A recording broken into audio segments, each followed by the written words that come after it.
हमारे political editor Aditi नागर इस समय न्यूज रूम से हमारे साथ कनेक्टेड हैं।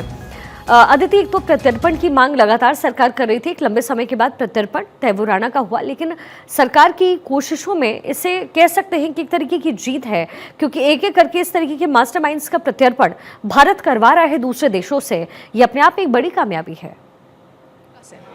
जब अमेरिकी सुप्रीम कोर्ट से झटका लगा तो तैमूर राणा को, जब उन्होंने ये प्ली की थी कि मेरे साथ टॉर्चर किया जाएगा अगर मेरे को एक्स्ट्राडिशन मेरा भारत में होता है, उन्होंने एक लंबी फहरिस्त बीमारियों की बताई कि मुझे अस्थमा है और तमाम तरीके के एल्जाइमर से लेकर पार्किंसंस डिजीज से लेकर तमाम बातें बताई गई और कहा कि ये सीधा सीधा टॉर्चर होगा अगर मुझे एक्स्ट्राडिशन किया जाता है। जब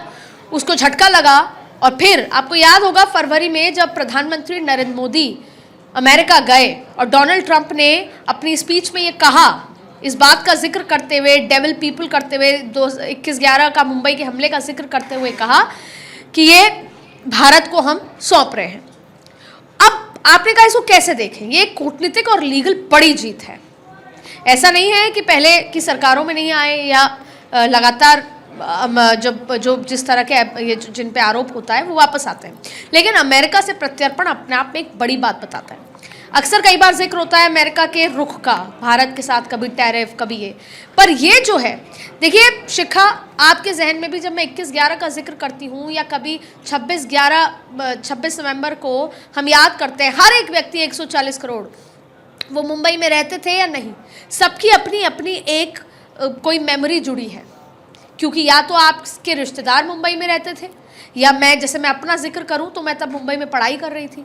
तब मैं अपना पोस्ट ग्रेजुएशन सेंट जेवियर से कर रही थी और उस दौरान मेरे आंखों के सामने वो सब कुछ हुआ जिसको मैं कभी नहीं भूल सकती। और फिर खास तौर पर मुंबई में रहने वाले लोग जिन्होंने इसको जिया है, जो आज भी उसके बारे में सोच के सहम के डर जाते हैं। तो आज प्रधानमंत्री नरेंद्र मोदी ने हर वो वादा, जिसमें एक ये वादा था कि आपको सुरक्षा तो मुहैया कराई जाएगी, लेकिन अगर आपको किसी ने स्कार दिया है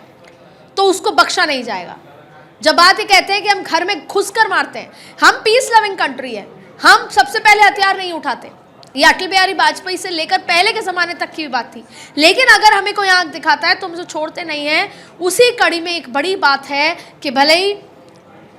26 नवंबर 2011 में ये हुआ हो, 2008 में 26 नवंबर 2008 में हुआ हो, लेकिन उसके जिसका मास्टरमाइंड था उसको वापस लाया गया। और मास्टरमाइंड 5 दिन पहले तक राणा मुंबई में था,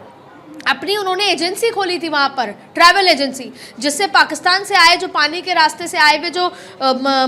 आतंकवादी थे उनको जगह दिखाई जा सके। और फिर डेविड हेडली, सबसे बड़ी बात है कि हेडली को किस तरीके से जो मास्टरमाइंड है, अमेरिकी भारतीय पाकिस्तानी अमेरिकी आतंकवादी है, उसके साथ मिलकर सब कुछ रचा। अब आप देखिए ये पूरा ऑपरेशन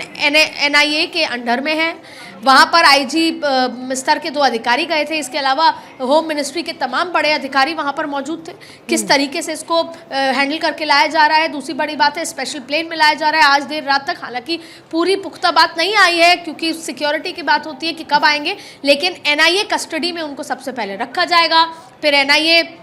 कि किसी एक कोर्ट में भेजा जाएगा, वहाँ पर इनकी रिमांड के लिए समय मांगा जाएगा और रिमांड के बाद फिर होगी पूछताछ। जो असल बात है कि 2008 में कैसे प्लान किया, कब प्लान हुआ, कौन कौन था, और उसमें सबसे बड़ी बात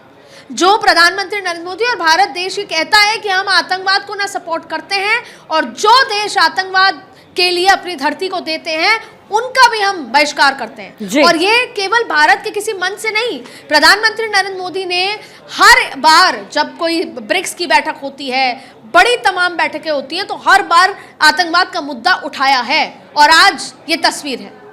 अमेरिका के साथ भी हुआ था 9/11, भारत के साथ हुआ 26/11, और जब ये पूछताछ होगी, हालांकि ये बहुत ही जिसे बोलते हैं क्रिमिनल माइंड है बहुत ज़्यादा, तो पूछताछ के दौरान ये पता चलेगा कि उस समय जब ये सब तय हो रहा था, लश्कर तैयबा, ISI का तमाम मुलाकात लिंक, तब ये भी पता लगेगा कि पाकिस्तान की आर्मी किस तरीके से इन्वॉल्व जाहिर है। और ये पाकिस्तान किस तरीके से इन्वॉल्व, और अदिति इसी का जिक्र मैं भी कर रही थी, क्योंकि फिर यही वजह रहेगी, इसी को आधार बना करके जो है पाकिस्तान पर कार्रवाई की जा सकेगी।